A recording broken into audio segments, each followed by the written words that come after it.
मदनी ने क्यों कहा कि मुर्दा कौमें सरेंडर कर देती हैं? ज़किया जी, मुर्दा कौमें कौन है, किन की बात हो रही है? मुर्दा कौम वो है जो अपने हुकूक के लिए लड़ाई ना कर सके, जो हर चीज पे अपनी सर लड़ाई की बात, जो हक पे आवाज ना उठाता कि वो मुर्दा है।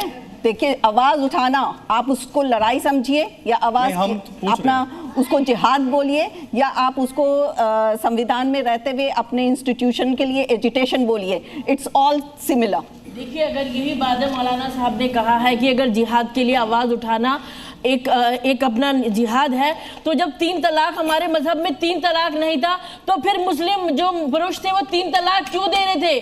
जो जरा सी गलती पे महिलाओं को क्यों तलाक दे रहे थे? आखिरकार जब वो मौलाना कहाँ जाकर के सो जाते हैं, जब वो इस बात के लिए किसी से बहस नहीं करना चाहते, किसी से पूछना नहीं चाहते, जितनी भी भड़काऊ भाषण देते हैं, आखिरकार ये मौलाना क्यों इस तरह से देते हैं कि जिससे कि महिलाओं के खिलाफ ही सारी आवाज जाती है? हर बार महिलाएं क्यों सहे? सब महिलाओं के परिप्रेक्ष्य में क्यों चीजें हो जाती हैं? अब ये भी जोड़ा जा रहा है कि एक तरफ बहुर विवाह की चर्चा हो रही है, अब ये मुर्दा कौमें सरेंडर कर देती हैं, तो बहुर विवाह के लिए लड़ाई झगड़ा भी करेंगे क्या? गौरव जी, उन्होंने कौम नहीं कहा, उन्होंने कौमें कहा, और हर कौम की बात हो रही है। दूसरा ये कि उन्होंने आखिर में जो लफ्ज़ इस्तेमाल किए वो बहुत इंपॉर्टेंट है, इन्नल्लाह मास साबरीन, अल्लाह सब्र करने वालों के साथ है। और सब्र जो है वो भी अपने आप में एक जिहाद है, जिहाद नफ्स जिसको हम कहते हैं। तो वो बात वो कह रहे हैं। बात देखिए, समझिए, आप लोग तो अब अच्छी बात को भी एक कंट्रोवर्शियल उसको बना रहे हैं, मुतनाज़ा बना रहे हैं, ये ठीक नहीं है। अच्छी बात भी सुना कीजिए ना, अच्छी बात पे आप क्यों कंट्रोवर्सी फैला रहे हैं? भी तो जिहाद है, नफ्स का जिहाद। देखिए, जिस प्रकार की शब्दावली का उपयोग किया गया है आप सबके सामने है, हर व्यक्ति देख रहा है। कुछ व्यक्ति बहुत दिमागदार होते हैं, जैसे हमारे साहब है, लेकिन कुछ लोग होते हैं बड़े सीधे साधे बेचारे लोग, पढ़ लिख कर भी सीधे साधे रहते हैं। आपके सामने अभी दिल्ली में जो हुआ ब्लास्ट, पहलगाम में हुए हत्याएं, उसका प्रमाण है कि हिंदू की जात पूछ के, हिंदू का नाम पूछ के मारा गया। और जिस प्रकार का जिहाद हुआ उसके खिलाफ तो कोई काम नहीं कर रहा। अभी बड़े मदनी साहब ने 3 दिन पहले जिस प्रकार की शब्दावली का प्रयोग किया गया है, क्या था वो? देश में बलवा कराना चाहते हैं, देश में बलवा कराना चाहते हैं। ये सही वकील भी हमारे पास वकालत की लैंग्वेज में ये पूरी एप्लीकेशन बनाई है हम लोगों ने, ये पूरी एप्लीकेशन बना रहे हैं। और मैं कह रहा हूं मदनी साहब के खिलाफ में इसमें एप्लीकेशन में पूरा लिख रहे हैं हम लोग, इस खिलाफ में एप्लीकेशन लिखकर पूरी तरह से इनके खिलाफ एफआईआर दर्ज कराएंगे, मुकदमा दर्ज कराएंगे। क्यों अमन साहब? बिल्कुल हेड स्पीच पे कराएंगे, हेड स्पीच पे कराएंगे। 4 शादी का उदाहरण पूछते हैं ना, मेरे पास ये देखो एफआईआर कटी हुई है मुशर्रफ के खिलाफ। इसकी 4 शादियां हुई हैं, इसकी 4 की 4 बीवियों ने विनोद सकलानी और उसकी बीवी को मारा है। एफआईआर कटी हुई है। अभी आप बोल रहे हैं हिंदुस्तान में 4 शादी करने वाला कोई नहीं है, वो दिखा रहे हैं अमन जी। आ रहा हूँ सर, आ रहा हूँ। नेक्स्ट अभी अमन जी ने एफआईआर की कॉपी दिखाई है, तो मैं अमन जी को बता दूं, भाई इस तरीके की बातें आप करके देश में सिर्फ और सिर्फ गुमराह कर रहे हैं। और बताओ। और दूसरी बात, अभी यहाँ पे आचार्य जी ने क्या कहा, पहलगाम की घटना का जिक्र करा, पहलगाम की घटना का जिक्र करा, तो मैं कहता हूँ कि पहलगाम की घटना जो घटी वो दुखद घटना थी।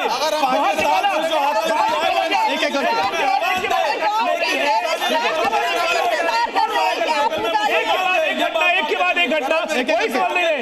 आप लोग जिस प्रकार से ब्रेन वॉश कर रहे हो, ब्रेन वॉश कर रहे हो, क्या ये ब्रेन वॉश कर रहे हो? ये बताइए, ब्रेन वॉश कर रहे हैं आप लोग का, ब्रेन वॉश हो चुका है। अरे आप लोग का ब्रेन वॉश हो चुका है। इतना गुस्सा मत कीजिए, पहले बैठिए, पानी दीजिए इनको, पहले बैठिए, आप पहले बैठिए, ब्रेन वॉश हो चुका है। आप बैठिए, पानी पिलाइए इनको, आप बैठिए पहले, आप मैडम बैठिए ना। अरे नहीं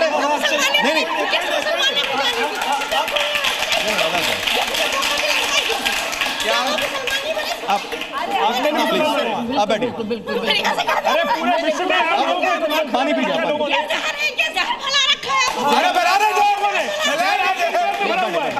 आप जैसी 2 औरतों की दिमाग खराब है। जब तक आप जैसी औरतें सुधरेंगी नहीं ना, तब तक आप लोग पूरे विश्व में, ईरान में बुर्का बंद हो गया, यहाँ पर बुर्का बंद के बैठे हुए लोग विश्व में बताइए, आज बताइए। अच्छा ठीक है, हो गया, यहाँ बुर्का बंद के बैठे हुए लोग।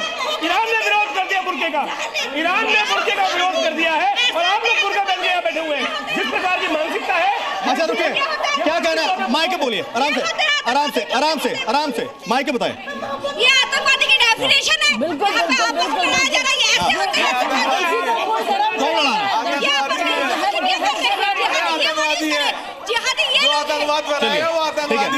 ऑर्डर इन्हें ठीक है बहन बैठ जाइए।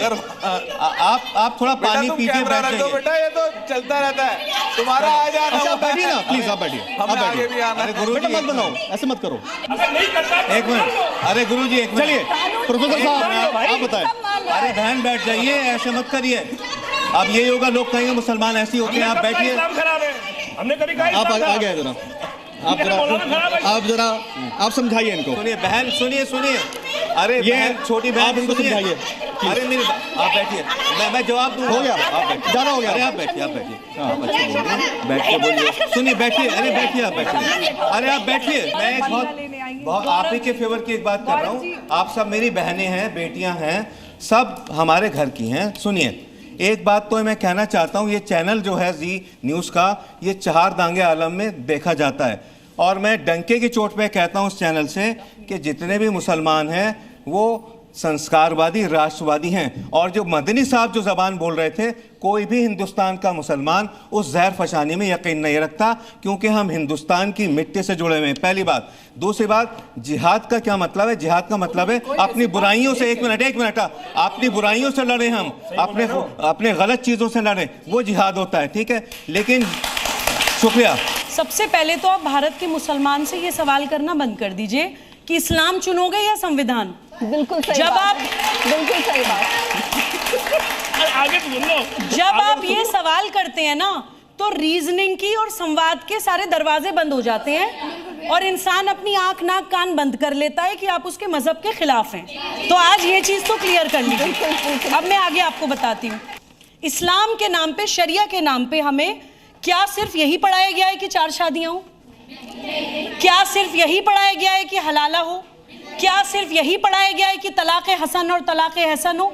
भाई हम तो उस कौम की बेटियां हैं, उन पैगंबर मोहम्मद सल्लल्लाहु अलैहि वसल्लम की उम्मत की बच्चियां हैं जो अपनी बेटी के आते ही, गौरव जी बात पूरी करने दीजिए। गौरव जी अगर आप सॉल्यूशन चाहते हैं, पूरी डिबेट में मत दीजिएगा। 10 second if you want the solution. 10 second please. 10 second if you want the solution. 10 seconds. सुनिए, क्या इस्लाम में सिर्फ घटिया चीजें ही सिखाई गई हैं? जिक्र, फिक्र, सब्र, शुक्र नहीं सिखाया गया? बच्चियों को आगे बढ़ना नहीं सिखाया गया? तो आप लोग आवाज उठाइए, जुल्म के खिलाफ आवाज उठाइए। ये लोग शरिया के नाम पे सारी वही चीजें बातें करते हैं जो इन मर्दों को सूट करे।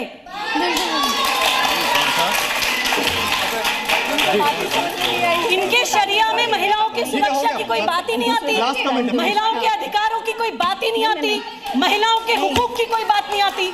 मैं इसका जवाब देना चाहता हूँ, 1 मिनट। नहीं की बात गौरव आगे बढ़ाकर अपनी बात कहना चाहती हूँ कि यहाँ पर हमारे आराम से हमारे समाज से इतनी सारी महिलाएं बहनें बैठी हुई हैं, और सबसे बड़ी बात और सबसे अफसोस की बात यह है कि हमारे यहाँ महिलाओं को उनके अधिकारों के बारे में अवगत कराया ही नहीं जाता।